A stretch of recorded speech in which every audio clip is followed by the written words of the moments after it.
Bruno Le Maire vient d'écrire aux grands industriels alimentaires pour qu'ils répercutent sur les prix les baisses des coûts constatées dans les transports, dans l'énergie depuis le début de l'année. C'est vraiment un rigolo, Bruno Le Maire.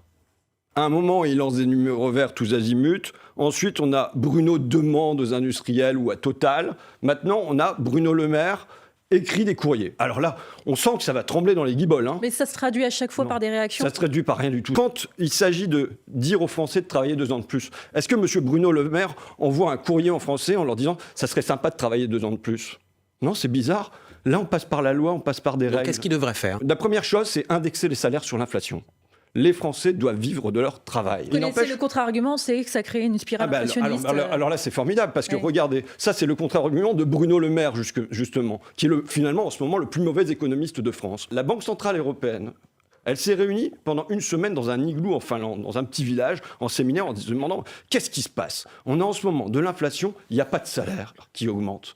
Il y a un problème, et ils s'en sont arrivés au fait que, ce qu'on dit depuis longtemps, il y a aujourd'hui une boucle prix-bénéfice. C'est les marges des entreprises qui augmentent pendant ce temps-là. L'INSEE vient de chiffrer ça et estime qu'un tiers de l'inflation est dû aujourd'hui à l'augmentation des marges des entreprises. Donc vous faites le même constat que Bruno Le Maire, et donc lui, c'est pour ça qu'il a écrit aux grands industriels en disant « baissez vos prix ». Alors, premièrement, je vous dis, indexation des salaires sur l'inflation. Il n'y a pas de raison que ce soit la femme de ménage, que ce soit l'auxiliaire de vie, que ce soit le cariste, que ce soit le manutentionnaire, qui voient leur salaire augmenter 2 fois moins vite que les prix, parce que c'est ce qui se passe aujourd'hui. La deuxième chose, c'est qu'il faut des règles. Moi, je ne crois pas à un marché libre et tout ça. Il y a des règles qui ont existé sur les prix agricoles et sur les prix de l'agroalimentaire. Il y a eu les quotas de production, il y a eu les prix planchers, les prix plafonds, et il y avait un truc qui s'appelait le coefficient multiplicateur. À partir du moment où vous achetez, par exemple, 1 euro à un paysan, eh ben, ça ne peut pas être vendu en supermarché plus de 2 euros. Et vous avez comme ça un coefficient multiplicateur sur l'ensemble de la filière. Eh bien, monsieur Bruno Le Maire, à la place d'écrire des courriers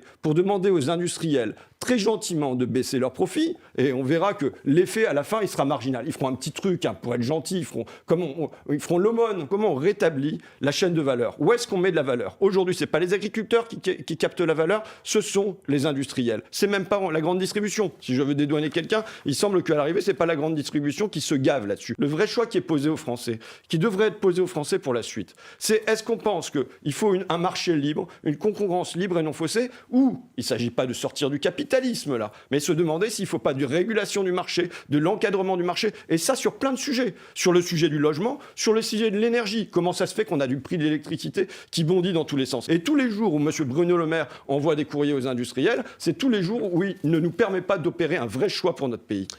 Bonjour François Ruffin. Bonjour. Vous venez de recevoir un soutien assez inattendu contre la réforme des retraites. Dominique Strauss-Kahn fait la leçon à Emmanuel Macron en listant ses erreurs, timing, méthode, stratégie, exercice du pouvoir du chef de l'État. Tout y passe. Vous lui dites merci Dominique ? Je pense qu'il y a quelque chose qui relève de l'ordre de l'évidence. Il y avait déjà eu Jacques Attali comme soutien inattendu, mais dans ce moment que traverse la France, on ne peut pas faire ça aux Français. Je veux dire, il y a eu 2 années de crise Covid. Les gens en sortent usés, en sortent fatigués. Derrière, il y a la guerre en Ukraine. Il y a les prix qui augmentent plus vite que les salaires. Il y a les gens qui se demandent comment ils vont payer leurs factures. Il y a une fracture démocratique qui est quand même profonde dans le pays, qui existe à l'élection d'Emmanuel Macron, quand il dit « ce vote m'oblige » au soir du 2e tour, qui se déchire encore davantage lors des législatives, où on voit qu'il y a 3 blocs qui apparaissent, un bloc central libéral qui s'effrite, un bloc de gauche et un bloc d'extrême droite. Dans ce temps-là, décider de rajouter 2 ans aux Français, je l'ai dit, moi ça fait 6 mois que je le dis, c'est une folie. C'est-à-dire à un autre moment du quinquennat, ça aurait été possible.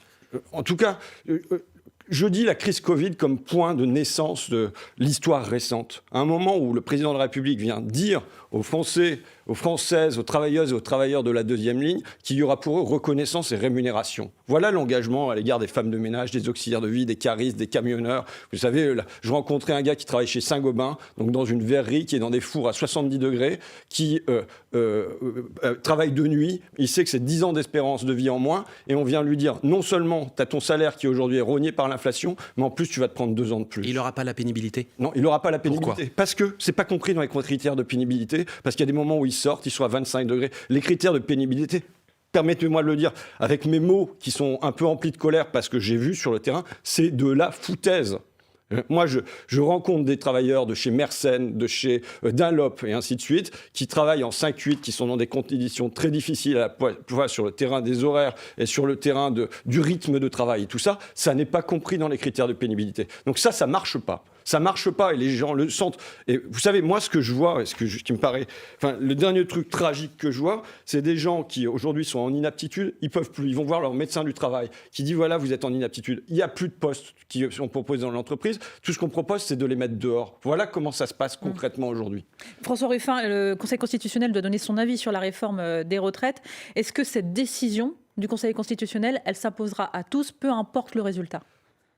Moi, je ne me place pas sur le terrain juridique et constitutionnel. J'entends des gens qui sont plus compétents que moi, qui disent que passer par un plan de financement rectificatif de la sécurité sociale, c'est pas le bon véhicule et que du coup, là, il y a une faute. Bon, il y a manifestement un bricolage du côté du pouvoir pour passer de cette manière-là. Il y a des tas d'autres biais. Moi, je ne me situe pas sur ce terrain-là. Je me situe sur le terrain de qu'est-ce qui est juste et qu'est-ce qui est injuste. Et je me situe sur un autre terrain, c'est qu'est-ce qui est légitime et qu'est-ce qui n'est pas légitime. Est-ce que le Conseil constitutionnel est légitime ?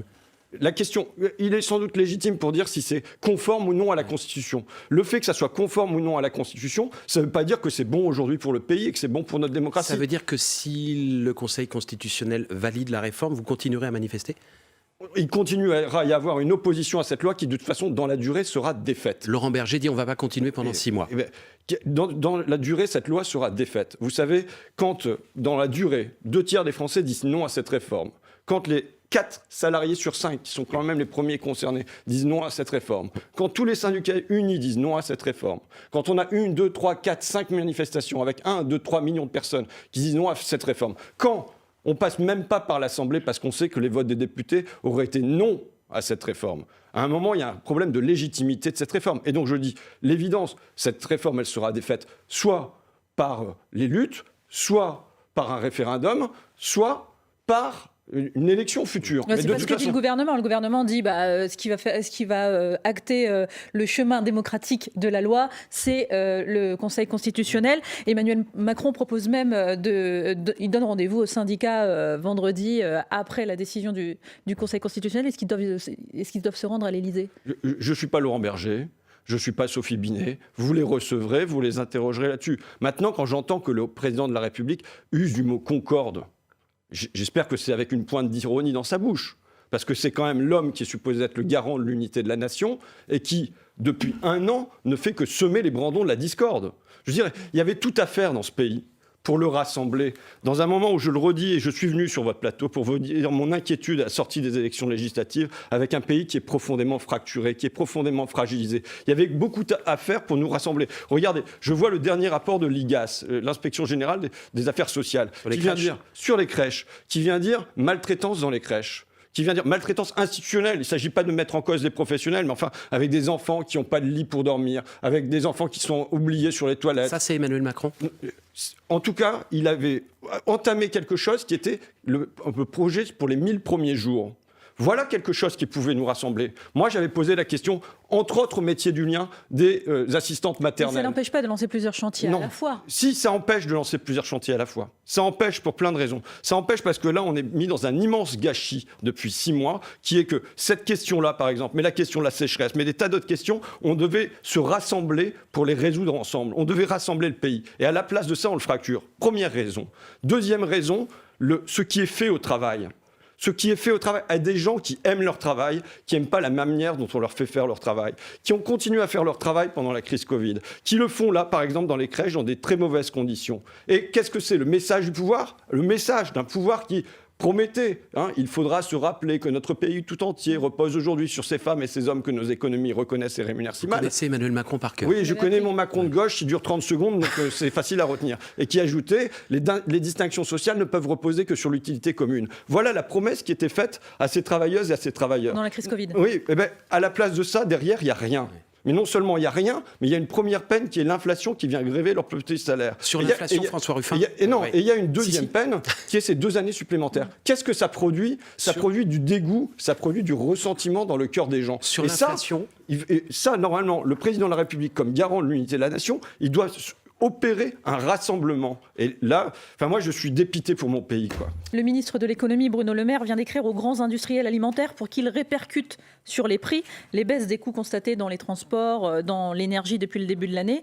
Il a raison de leur mettre la pression ? C'est vraiment un rigolo, Bruno Le Maire. C'est vraiment un rigolo.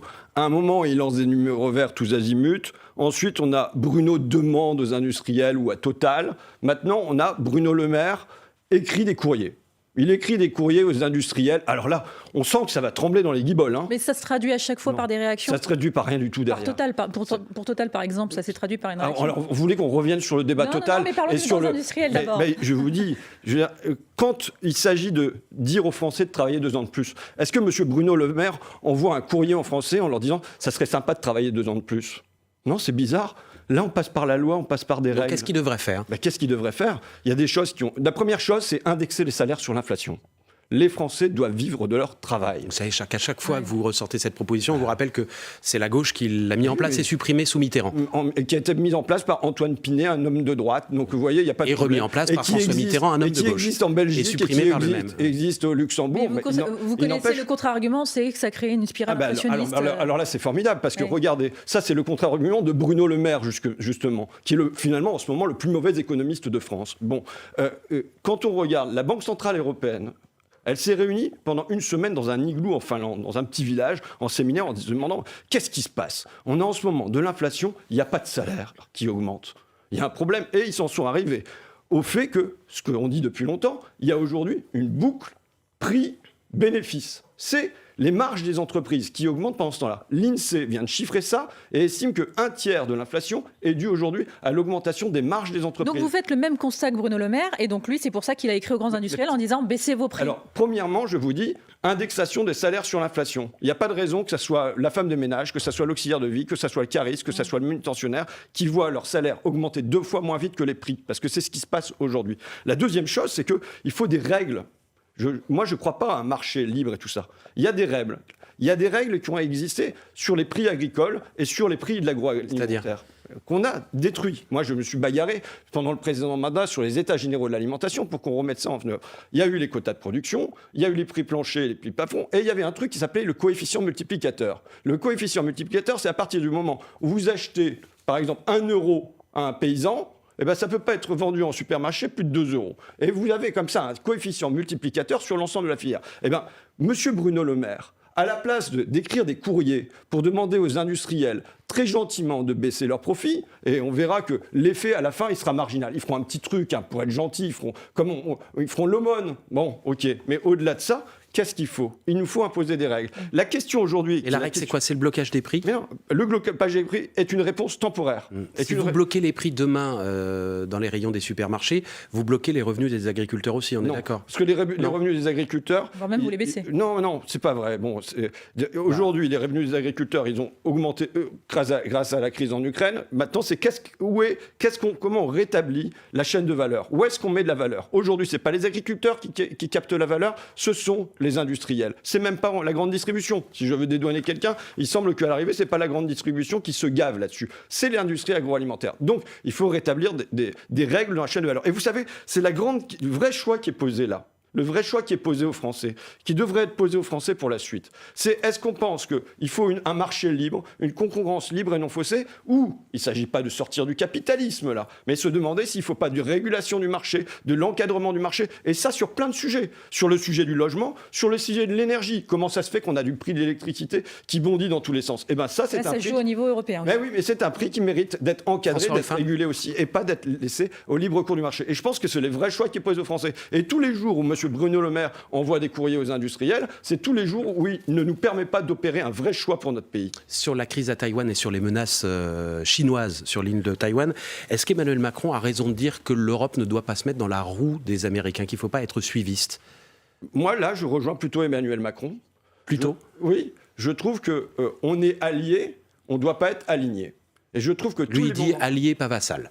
Oui, et tous les moments où la France, dans son histoire récente, s'est montrée alliée des Américains, mais non alignée. On peut penser à De Gaulle et à la sortie de l'OTAN, on peut penser à Mitterrand et la guerre des étoiles, on peut penser à Chirac qui refuse d'aller en Irak. Ce sont tous des moments où ça a fait beaucoup crier. Mais au fond, ça a grandi notre pays sur la scène internationale. Le nom de la France a résonné à l'échelle internationale. Que feriez-vous si un responsable de Taïwan venait en France dans les jours qui viennent? Est-ce que vous accepteriez de le rencontrer? On sait que c'est ce qui provoque régulièrement la fureur de Pékin. Moi, je pense qu'il faut considérer, aujourd'hui, on a eu un détournement du conflit majeur. Avec la guerre en Ukraine et en Russie, ça a détourné le regard des États-Unis vers l'Europe. Mais maintenant, le conflit majeur qu'ils sont en train d'essayer de construire, qui se construit, c'est entre les États-Unis et la Chine. La Chine qui devient première puissance, en tout cas, c'est ce que craignent les États-Unis. Bon, moi, je pense que dans ce cadre-là, ce qu'on doit maintenir, c'est que la Chine n'est pas notre ennemi. La Chine n'est pas un adversaire. La Chine est un partenaire. Mais c'est un partenaire avec lequel il peut y avoir des bras de fer. Ma question était sur Taïwan. C'est un partenaire avec lequel il peut y avoir des bras de fer, avec lequel il peut y avoir des bras de fer sur les droits de l'homme, avec lequel il peut y avoir des bras de fer sur Taïwan. Tout ça est vrai. Maintenant, que doit faire un président français? C'est là où je suis le plus choqué dans la visite qui s'est produite en Chine. Que doit faire un président français? Il doit défendre les intérêts français, les intérêts nationaux et les intérêts européens. Quel est le principal problème qu'on a aujourd'hui, nous, avec la Chine? C'est le problème du déficit commercial. On a 35 milliards... Je pose ma question, François Ruffin. Si un responsable de Taïwan arrive en Europe demain, faut-il le rencontrer? Aujourd'hui, je l'ignore. Je veux bien revenir et vous dire s'il faut... Vous nous dites ce qui ne va pas chez Emmanuel Macron, et on l'entend. Si vous étiez au pouvoir, est-ce que vous accepteriez de rencontrer les représentants de Taïwan? Mais je verrai bien. Je verrai bien dans quelles conditions ça se présente. Je verrai bien dans quelles conditions ça se présente. Là, je veux dire, il y a des manœuvres chinoises autour de Taïwan, donc il y a besoin aussi d'un soutien international qui soit porté. Donc tout dépend dans quelles conditions ça se présente. Je vous redis, ceci dit, que normalement, le président de la République française, il doit défendre les intérêts français. Aujourd'hui, on a 35 milliards d'euros de déficit commercial avec la Chine. C'est notre premier déficit commercial. Normalement, on devrait aller en Chine pour résoudre cette question-là. Et il n'y a aucun moment où cette question est posée sur la table. 35 milliards d'euros juste avec la Chine. Je vous signale que c'est 3 fois le déficit provisionnel des retraites. Que la semaine dernière encore, je visite une usine à Amiens qui s'appelle Eurolysine, qui était le seul fabricant de lysine en Europe. Maintenant, 85% de cette molécule, c'est les Chinois qui font de l'exportation. Vous savez qui est allé là-bas, justement, avec Ursula von der Leyen, la présidente de la Commission européenne. Oui. Mais il n'empêche que la question du déficit commercial de la France et de l'Europe à l'égard de la Chine n'est pas posée, alors que c'est gros comme une vache au milieu du couloir et que c'est la première chose qu'on devrait avoir à résoudre avec eux. Un mot et même un peu plus, Salia, sur la Ligue des droits de l'homme. Oui, Elisabeth Borne dit ne plus comprendre certaines des prises de position de la Ligue des droits de l'homme et accuse l'association d'ambiguïté face à l'islamisme radical. Est-ce que vous la rejoignez sur ce point? Non. Je veux dire, la Ligue des droits de l'homme est un contre-pouvoir. On comprend que le pouvoir n'aime pas les contre-pouvoirs. Contre-pouvoir militant ou pas? C'est un contre-pouvoir militant des droits de l'homme, c'est un contre-pouvoir militant des citoyens. Donc il lui reproche une dérive par le gouvernement. La question n'est pas là. La question est, c'est un contre-pouvoir. Là, le pouvoir n'aime pas ces contre-pouvoirs. Il faut que le pouvoir accepte des contre-pouvoirs. Il faut que le pouvoir, quand il a un contre-pouvoir en face de lui, il ne se dise pas « Ah, vous êtes hors du champ de la République ». Je veux dire, à quoi elle va ressembler la République ? Mais vous savez ce qui lui est reproché à la Ligue des droits de l'homme? Il lui est reproché, par exemple, d'avoir participé à la manifestation contre l'islamophobie en 2019, manifestation que vous-même, vous avez refusé, à laquelle vous-même, vous avez refusé de participer. Elle s'est opposée à la loi contre le niqab. Et alors, c'est pas une raison. Je veux dire, j'ai des tas de gens avec qui je suis en désaccord avec. Et ça ne m'empêche pas de considérer qu'ils apportent quelque chose au débat public. Elisabeth Borne, elle devrait considérer qu'elle a un désaccord, parce que là, la question n'est pas celle-là.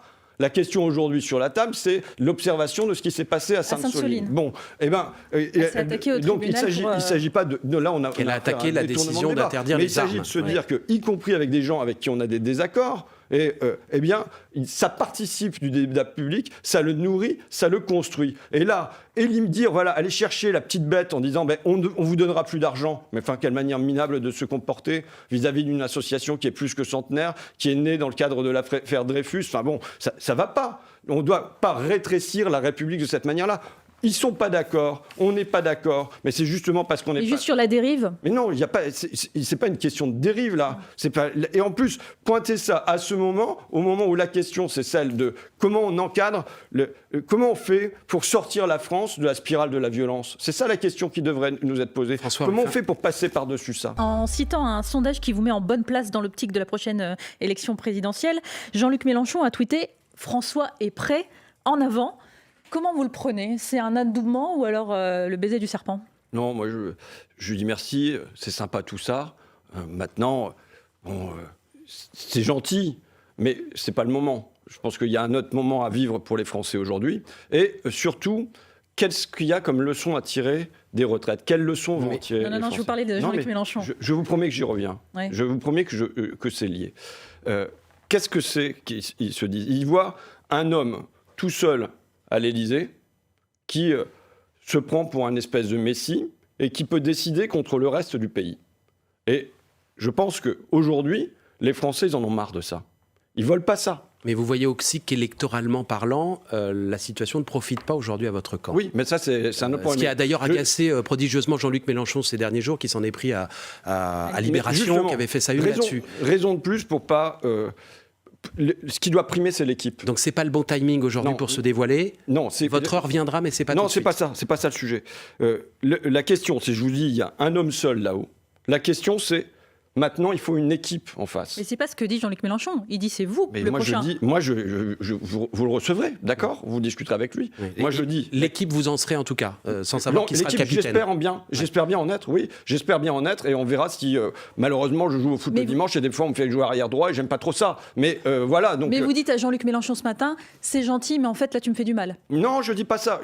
Vous savez, moi j'ai tout fait en 23 ans en journalisme pour que la vie des grands n'occulte pas, n'éclipse pas la vie des gens. Et donc, moi, ce qui demeure important pour moi, c'est qu'est-ce qu'on a à faire pour le pays. Et voilà, qu'est-ce qu'on a à faire ensemble pour le pays. Et je pense que, vous avez vu, on a en fait une œuvre immense à accomplir. On a un défi, je l'ai dit, sur les premiers jours de l'enfance. On a un défi à l'autre bout sur les EHPAD. On a un défi sur le rail qui déraille. On a un défi sur l'école qui recrute ses enseignants en job dating. On a un défi sur l'hôpital qui est en lambeaux. Donc on a tout ça à reconstruire ensemble. Et vous avez aussi... on a un défi moral. Je veux dire, on a une France qui est usée, qui est dans le ressentiment, et tout ça risque de basculer vers le pire. Ça suppose pour nous un défi démocratique. Est-ce qu'il croit que dans ce contexte-là, c'est un petit gars avec ses deux bras et son cerveau qui, en étant un espèce de génie, va venir en super-héros résoudre tout ça? C'est pas vrai. C'est pas vrai. Non mais, Monsieur Fauvel, c'est pas vrai. Ça veut dire que pour faire face à ça, il nous faut une équipe plurielle. Mais il nous faut autre chose. Il nous faut trouver le chemin qui fait que dans le pays, on soulève de l'enthousiasme. Et c'est pas, je le redis, c'est pas un homme ou une femme présidentielle, providentielle. Dans cette équipe, est-ce qu'il y aura Adrien Quatennens? Pour l'instant, je veux dire, son rôle, déjà, il revient à l'Assemblée nationale. Vous avez voté quoi, vous, puisque ça a été un vote à bulletin secret? Vous avez voté pour son retour ou pas? Moi, vous savez, ma position depuis le départ, je l'ai affirmée ici. Et je l'ai affirmée plusieurs fois. Vous aviez dit à ce micro, il faut qu'il prenne une année sabbatique. Oui, je suis toujours favorable à une année sabbatique. Vous avez voté quoi? J'ai voté en conséquence de ce que je pense. C'est-à-dire qu'une traversée du désert ne fait de mal à personne. C'est au contraire un moment où on peut réfléchir à la fois au tumulte qu'on a traversé, aux actes qui ont été passés, à la condamnation qu'on a subie, et que dans ce cadre-là, voilà, respirer, laisser le temps. Donc vous avez voté contre le retour d'Adrien Quatennens? J'ai voté en cohérence avec ce que je vous ai dit de ce que je dis depuis un an. Mais pourquoi vous ne dites pas là? Qu'il y a une place pour le pardon et la rédemption, parce que vous n'allez pas me faire dire ce que j'ai voté au deuxième tour de la présidentielle, parce que vous n'allez pas me faire dire j'ai voté dans un bulletin qui était caché. Mais voilà, j'ai voté en cohérence avec ce que je pense depuis un an. On peut le dire clairement, vous avez voté contre le retour. J'ai voté ce que vous voulez que je vous dise. Voilà. Mais on vous pose la question et on insiste. Pourquoi? Parce qu'on sent que c'est difficile de la part des députés de la France Insoumise de dire ce qu'ils ont voté. Sauf que ça a été un gros problème, l'affaire Quatennens, au sein de votre formation politique. On sent que vous n'arrivez pas à le gérer. Et là, il est de retour à vos côtés. Moi, je vais vous dire, au moins... ça a été géré par un débat et ça a été géré par un vote. Et donc, à partir de ce moment-là, je prends acte du résultat du vote et ça se passe comme Mais vous avez le vote le collectif en a décidé. Maintenant, c'est pas... Enfin, franchement, on peut enliser le débat là-dessus tant qu'on veut, mais c'est pas le sujet aujourd'hui. C'est pas le sujet. Je redis, la France a des défis majeurs à affronter. Je pense que le sujet, c'est pas Mélenchon, Ruffin, Quatennens. Non, mais le sujet des violences sexuelles et conjugales est un vrai sujet aujourd'hui en France. C'est d'ailleurs un des sujets que vous mettez en avant depuis des années. Vous ne pensez pas que ça va laisser des traces ? Aujourd'hui, quand vous voyez la réaction, par exemple, de vos partenaires écologistes, socialistes, qui disent que c'est une décision incompatible avec les valeurs de la NUP, Mais je pense que malheureusement, il y a des tas de choses qui peuvent laisser des traces. Donc il va nous falloir passer par-dessus les traces qui sont laissées. Maintenant, la question, c'est comment on fait ensemble une équipe. Avec, je le dis, avec les socialistes, avec les écologistes, avec les communistes. Comment on fait une équipe ensemble et comment on passe d'un accord électoral qui a été passé rapidement après l'élection présidentielle pour préparer les législatives à un vrai partage, un vrai dialogue, une vraie convergence. Vous dites comme Fabien Roussel, il faut aller au-delà de l'accord électoral actuel. Lui, il dit qu'il faut une sorte de nouveau front populaire qui irait des Insoumis sur la gauche à Bernard Cazeneuve sur son aile droite. Ça vous semble être le bon format? Non, mais je pense qu'on s'en fiche à quelle personnalité on élargit. C'est pas le sujet. Maintenant, c'est comment on élargit dans le pays. Parce que derrière les personnalités, il y a aussi des idées qui ne sont pas forcément les mêmes. Non, c'est pas le sujet. Enfin, franchement, c'est pas ça notre problème aujourd'hui.